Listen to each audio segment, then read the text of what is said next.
No, takže ja budem spať tu a ty budeš spať tu.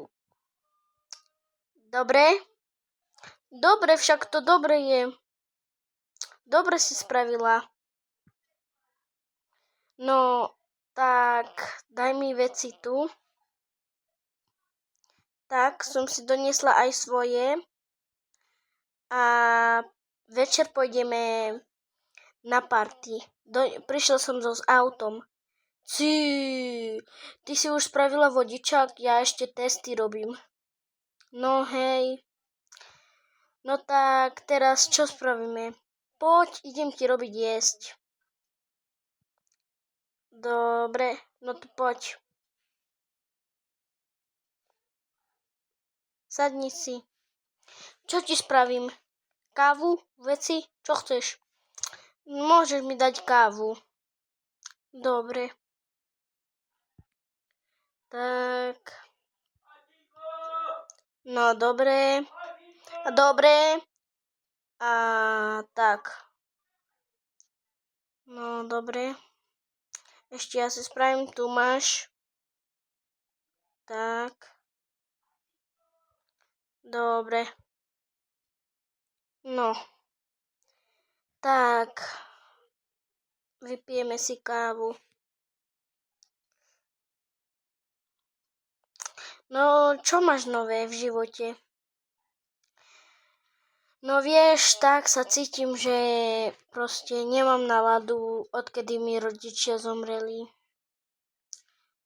No, hej, však už je to 2 roky, čo ti zomreli. No hej, odvtedy nosím len čierne.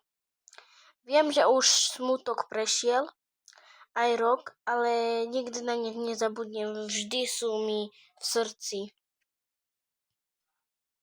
Potom, čo sa dorozprávali. Noc.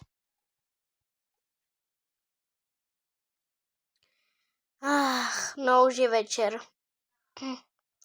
Hej, už je večer. Počkaj, len dojem tento práclik. Chceš? Nie, nechcem, zjedz ho. Dobre.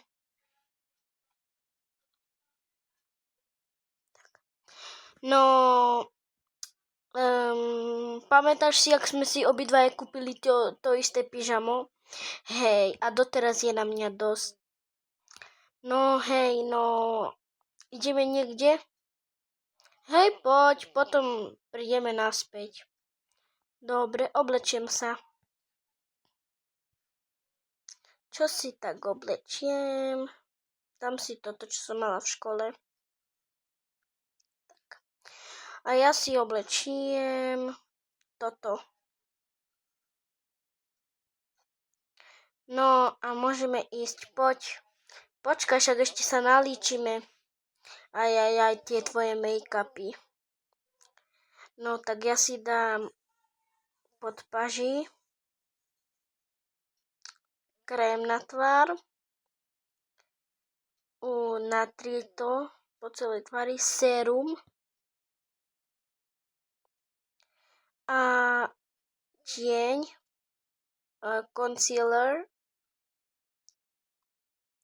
malovačku, púder, všetko to rozblendiť, potom voňavku. A teraz ty, zober si hoci čo chceš z mojho, z mojej komody. Dobre. Ja si nedám veľa, ja už mám na sebe make-up. Ja len blush a voňavku. Skúsim aj toto. No, dobre, poď. Like pre part 3.